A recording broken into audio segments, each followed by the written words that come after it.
and gentlemen, welcome again for the Insight on Politics show. I'm yours, Devins Otieno, or if you like, you can call me Don Bullet. Hiyo ndio stage name yangu. So, today we are talking about something that has happened today.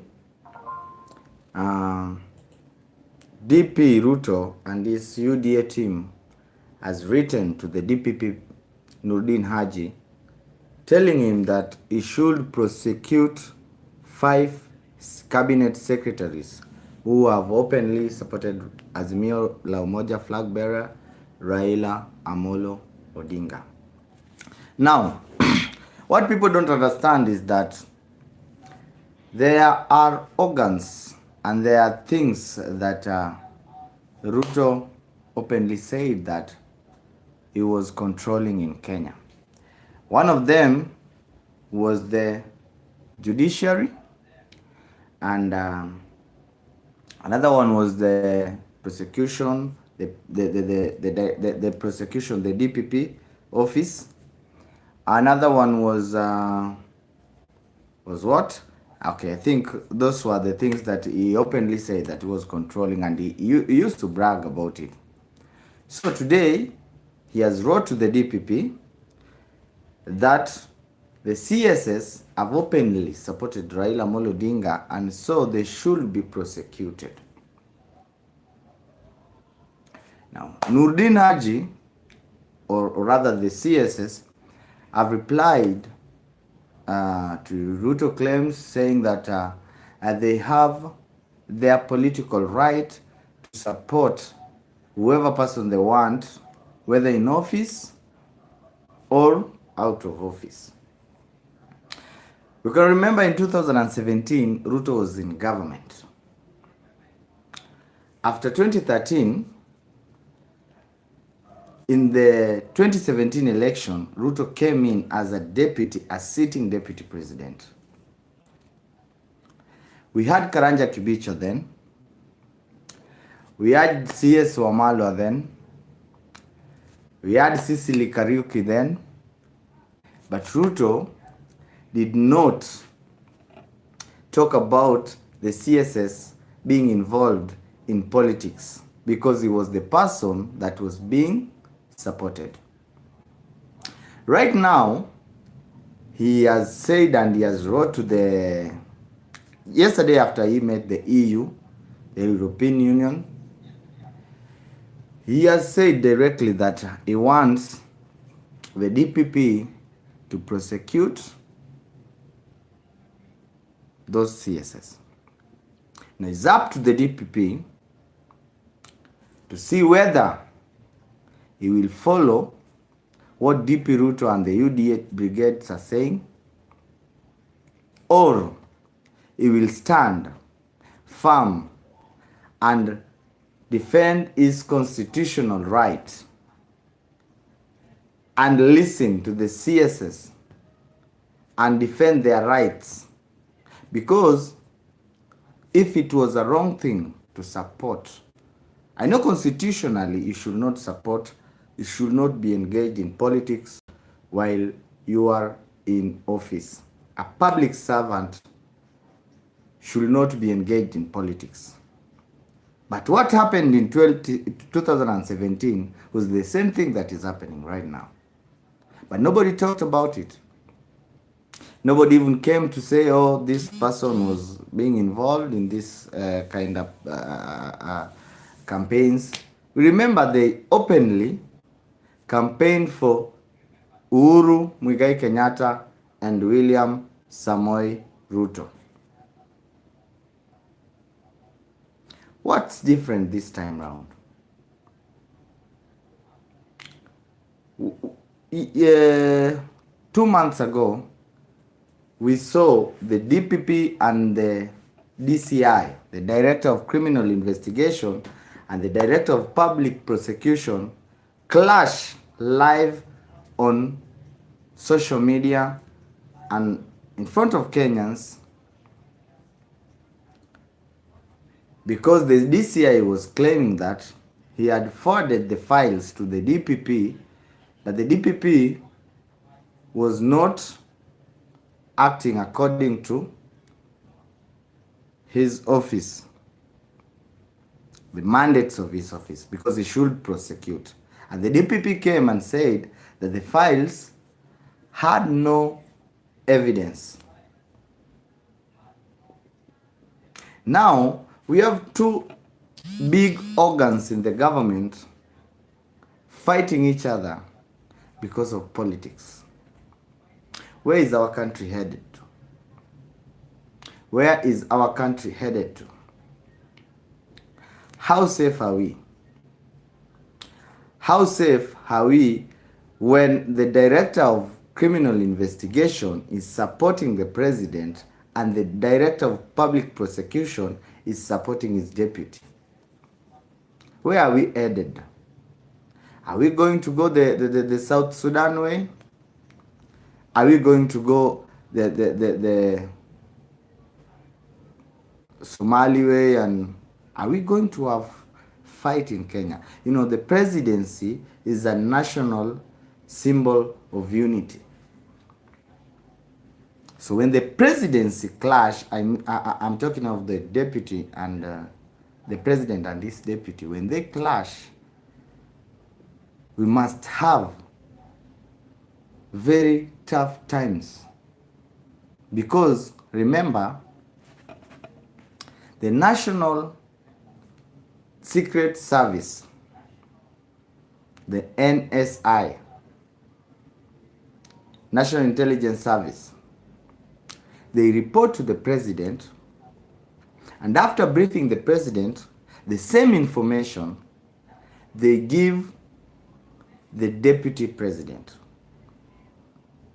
So you should know that there is nothing that can happen in Kenya without the knowledge of the deputy president. The deputy president yesterday in front of European Union accused the IBC and the government of manipulating what we call the register. And he said that 1 million votes, or 1 million voters rather, had disappeared from his stronghold. How true is that? Yesterday we saw IBC chairman Wafula Chebukati come to defend IBC, and he said that there is nothing that had happened of that sort, and that the people or the voters that were missing had requested for a transfer. Now here we have 67 days to election. The DPP and the DCI are not in good terms. The IBC is at the center and is a very critical organ when it comes to election, because they are the ones who have to count our votes and to announce to us the person who has been elected as our president. So they stand between the Kenyans, normal mwananchi, and our future. Because when we choose the wrong leaders, or when they choose for us the wrong leaders, we are the ones who will suffer. Right now, we have only 67 days to election. IBC is not ready for election. The other day, IBC was saying that they were not given enough money to be able to carry out a free, fair, justifiable, and transparent election. Now, Kenyans, which way are we headed to? Because we don't have time. Right now, you cannot fire the DPP or the DCI, because we have some legal processes that should be followed before you remove a person like a DPP from office. The other day we saw the DPP when in an interview he was asked, which song do you like right now? And he said he likes or he loves Sipangwingwi. And Sipangwingwi, for those who know, is the song that has been used by UDA and the Kenya Kwanza in their campaigns. That means he was trying to send a certain message to Kenyans that the side that I'm in is this, and there's nobody who can control me. DP Ruto once said that nobody can steal his votes, and in fact he bragged and said even if Raila would put his brother, elder brother Oburu Odinga, to be the IBC chairman, he will still not win the election. Right now, the DP is crying foul that the government is supporting other candidates or his opponents.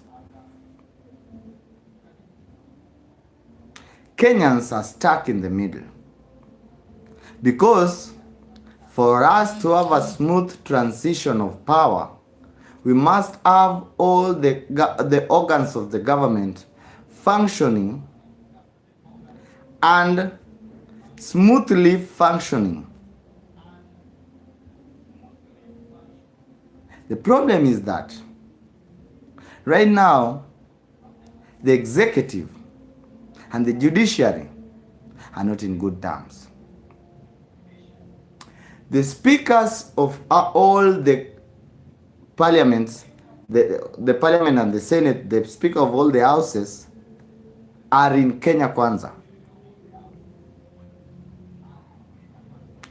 They've chosen to be in the opposite direction from what the executive is in. So they are trying to tell you that the side that we have chosen is this other side. The president has all the powers. He can call war at any given time. He can do anything that he wants. Remember, the president, according to our constitution, is immune. In fact, not the president, the presidency. So there is no way you can take the president or his deputy to court. What are we going to do as Kenyans? What if the government breaks or everybody pulls his side and leaves with the persons, the organs that they have? Like, for example, the DPP takes side and goes to DP Ruto, and the DCI takes sides and goes to Azimio, the president side. What will happen? What if the leader of the army, the commander of the army, goes the opposite direction from the president? What will happen in Kenya? Are we going to be like Rwanda? Are we going to have fights in Kenya? Kenyans, I want to give a prediction today. One that will happen in the near future. I have account on TikTok that I usually give my prediction each and every day. And if you can follow me there, I will really appreciate. If you've not subscribed to this channel, please take a second or two. Just click the red button below this video and please subscribe so that whenever we make a video like this one, YouTube will automatically notify you. So, the deputy president office is a very big office. In fact, it's the second most powerful office in Kenya after the president's office. So the deputy president meets with the Secret Service concerning the security of our country. The president, after this president is briefed, he's briefed next.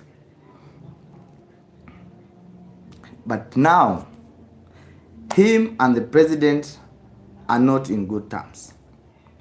All of them can access the army.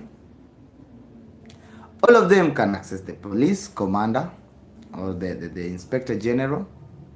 All of them can summon the CSS.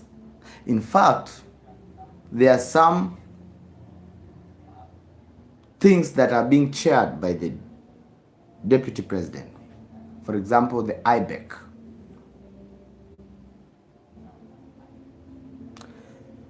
What is going to happen in Kenya when these people differ, and when they differ badly?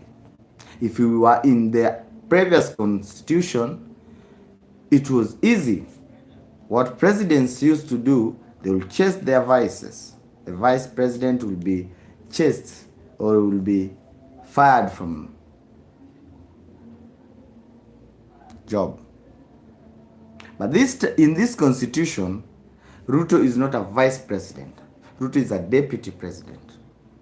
And the president doesn't have the rights to fire his deputy. When their term ends, it ends together. When they begin their term, they begin together. So if there's no death in between, there's no way you can chase or you can fire your deputy. In this case, your deputy doesn't listen to you, or you don't listen to your deputy. And you people, all of you, can access the arms of the government. In fact, as a matter of fact, the deputy has a lot of friends in the government, and he has friends in very powerful places. For example, the judiciary. The judiciary is an arm of government that is independent. The judiciary has shown Kenyans that they are taking sides with the DP.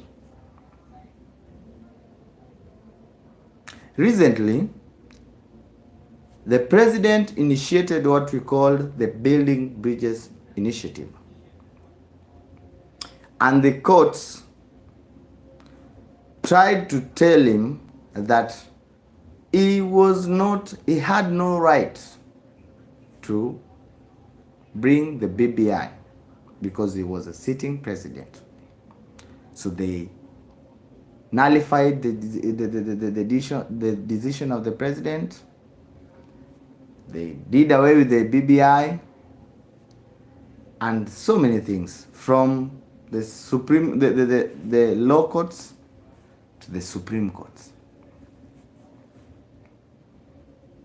So the judiciary has taken sides. The parliament has taken sides, and they are all backing the DP.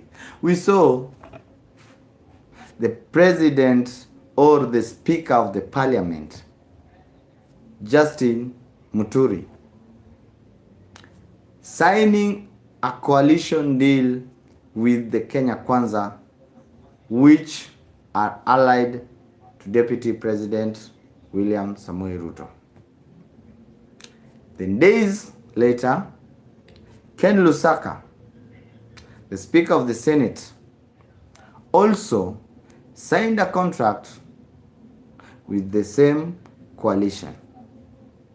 So that means the Parliament and the Senate are supporting the DP, plus the judiciary. The police and the army are supporting the president. What is happening in Kenya? The people, remember, the person that we are forgetting is the former Prime Minister Raila Amolo Odinga, who also controls a very, very, very powerful thing or organization. Okay, Raila Amolo Odinga is the people's president. All along in Kenya, the people have voted for Raila Amolo Odinga, and they want Raila Amolo Odinga, and they love him. And we saw the other day when Raila said that people should stop using Safaricom, almost a half of Kenyans stopped using Safaricom.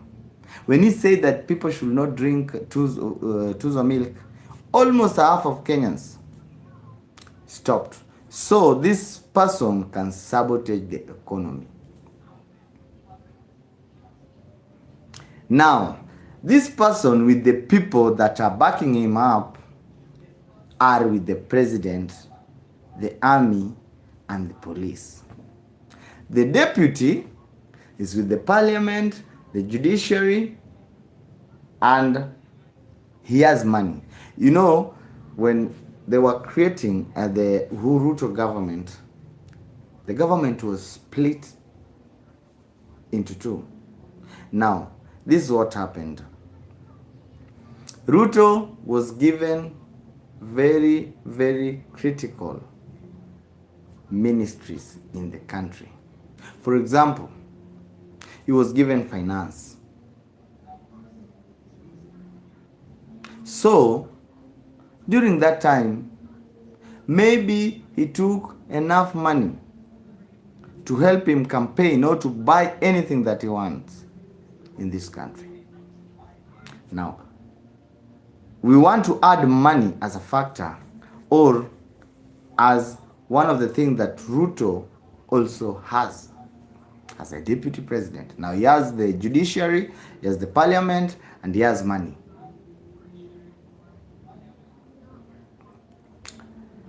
The president has the army, he has the police, the forces, let's just say the forces, plus the people, because he has Raila. And when you have Raila, you have the people. Now, when these two groups clash,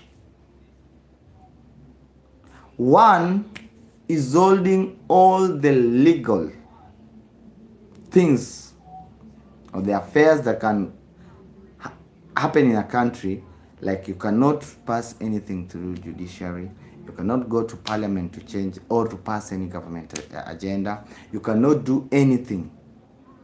But the other one has people who can fight, they have manpower, they have guns, they have money also, because they still control the government, the national treasury. Now, what happens when these two people clash? It is simple. We need to put Kenyans to prayers. If you've not subscribed to this channel, please do so, because we are simplifying politics, the sense that we want a layman down there to understand what we're saying. And that's why we're not using vocabularies or big terms, because we want you to understand what's happening in politics and to know where your country is headed to. I was to predict something. Kenya, this election is a do or die election. And whoever will lose this election, will lose his political career completely. If Raila will lose this election, there's no other time that Kenyans will give him chance. And if Ruto will lose, there are a lot of people who were suppressed in the Rift Valley and in the Kalenjin community, the Kinakosgei, that will come up and will really, really mess with this political career. So whoever loses this election loses his political career completely. And whoever wins this election will have changed the system and the kind of leadership that people have had for the last 60 years. Now, I want to urge you to vote wisely. Just vote wisely. I will not take sides. I will not tell you where to vote, but I want you to vote wisely. I want you to vote thinking of your future. Don't vote thinking of your mouth. Don't sell your votes. We've had countries that are suffering to date because they made a wrong decision. So please, vote wisely. Youths, don't be used. Don't engage in unnecessary political violence.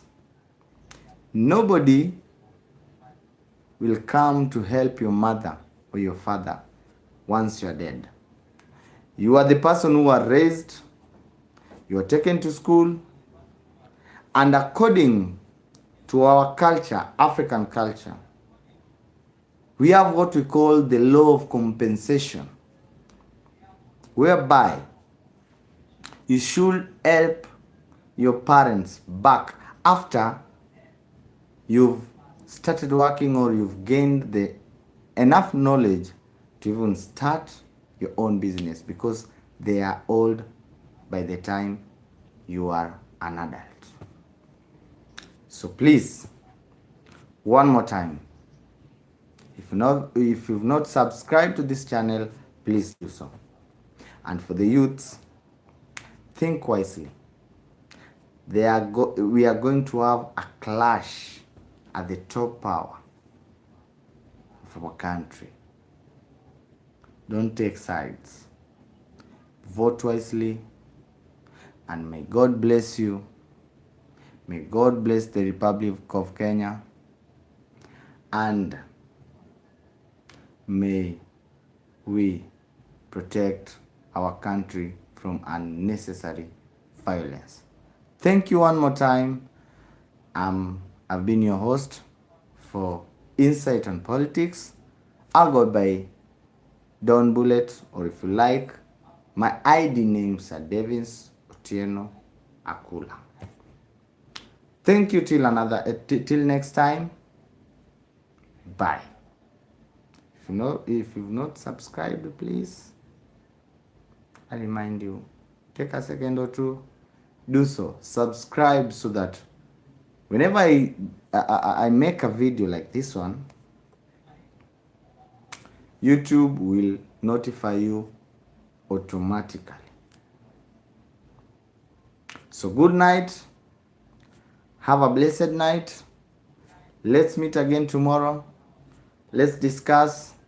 You can ask me questions through the comment. You can join my live. I do a live video each and every day. So you can join my live. You can comment. If you want us to tackle any topic, you can let me know through all my social media platforms, which is Don't bullet. Thank you and have a blessed night.